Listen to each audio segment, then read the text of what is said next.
अगर आप चाहते हो कि हमारी रुचि गोल्ड म्यूजिक का गाना आप तक पहुंचे तो हमारे चैनल को सब्सक्राइब कर लीजिए और साथ में घंटे को दबाना ना भूलिए।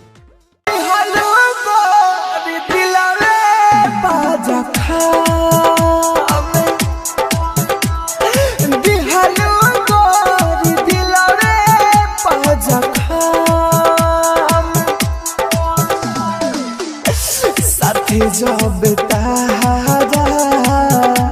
छोड़ही के रहे काहे कइलू प्यार ये सनम हो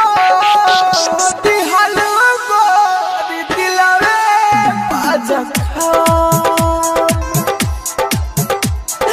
दिहलो गोरी दिलवे पाजखा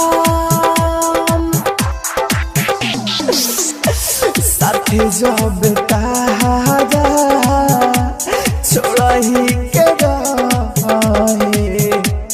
काहे कइलू प्यार ये सनम हो दिहलो गोरी दिलवे पाजखा दिहलो गोरी दिलवे पाजखा mix by happy digital recording studio Chanpatia.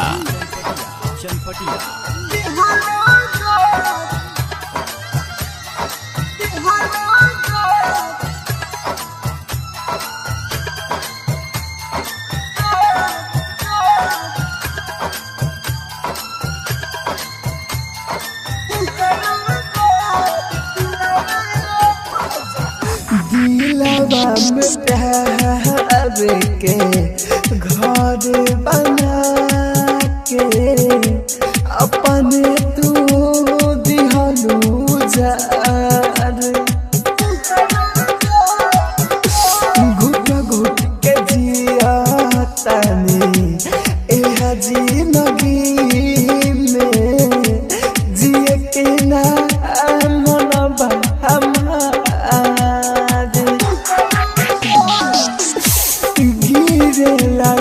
रावा होते हो भरावा अखिया रहेला मोर नम हो दिहलो गोरी दिलवे पाजखा दिहलो गोरी दिलवे पाजखा presented by Unique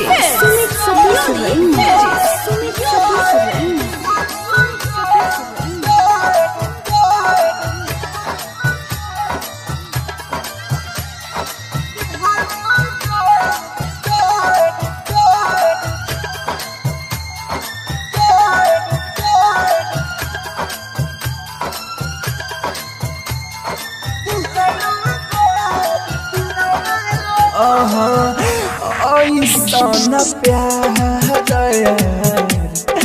ऐसन मोहब्बत मिले ना कौनो दुश्मन के